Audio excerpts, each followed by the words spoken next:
Ще покажем пирамидалния метод. 3 клончета, например, върху един клон. Целта е колко се може да остане по-малко дървесината. И как се правят срезовете, ще го ги покажем сега. Първо се правят калемите. Например, първия този да бъде. Винаги се прави от срещната страна на калема, на пъпката. Ето го. И тук е едно скосение. Нанасяте върху подложката. Винаги така се прави. Калем първо, после е другото. Ето проводимата тъкан как е. Вижте на това как е. Това, че размерите са еднакви, не означава, че проводима тъкан върху проводима тъкан е прилегнала. Това е първия срез. Следващия, другия калем, независимо какъв е. Ето го и него. Пак на същата дължина се прави. Ето го как е. И нанасяте от другата страна. Тук. Да има малко дървесина.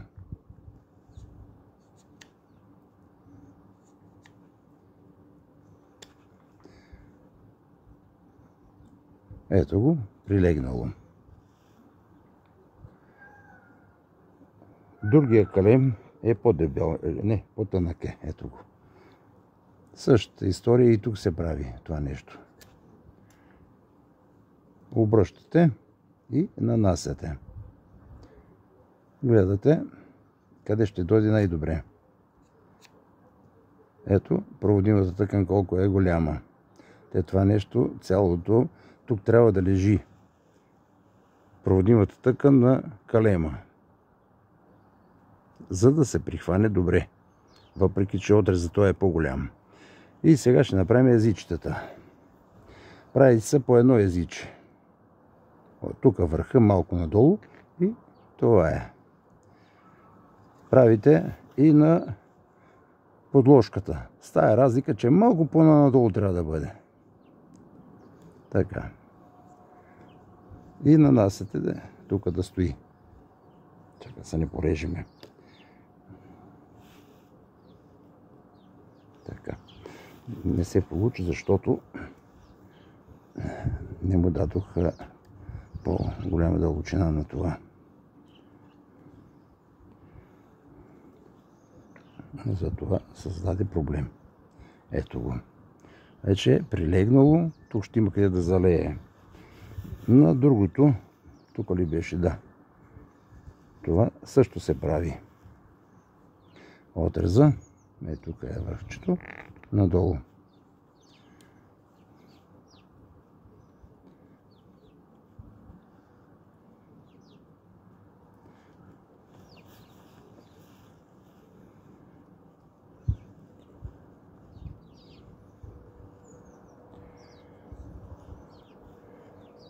На другия калем по същия начин.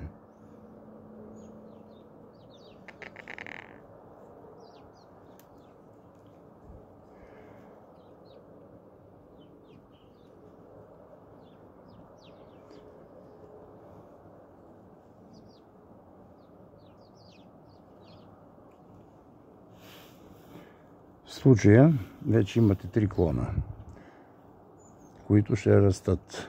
Като залеят, това много по-бързо залива, отколкото ако го правите под кора. Другата страна, този клон отива нататъка, другия на другата страна и ги прививате хоризонтално, като пораснат. Нали, говорим за пъпките, вече в последствие като такова пораснат и се развият добре. Това е цялата работа. Ето го това, цялото.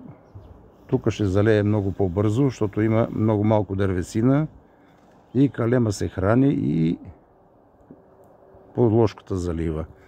Става перфект. Ето го. Отреза, че е по-голям на подложката, нали, разяснихме тихо. Вътре проводимата тъкан е по-дебела на подложката, а тази е по-тънка и трябва като го отрежеш повече, нали, и се оголва. Иначе трябва да лежи само на проводимата кан. Това е метода.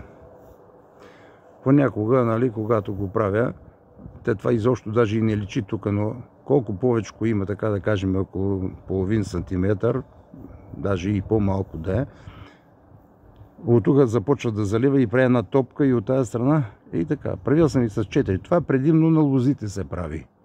На дърветата може да се прави, но от плода ще се отчепи. Трябва да се навеждат, да се направи, нали, формата, този клон да отиде нататък, другия нататък, да се получи като пружина, като торсион, да лежат настрани хоризонтално. И вече тия пъпки тръгват нагоре.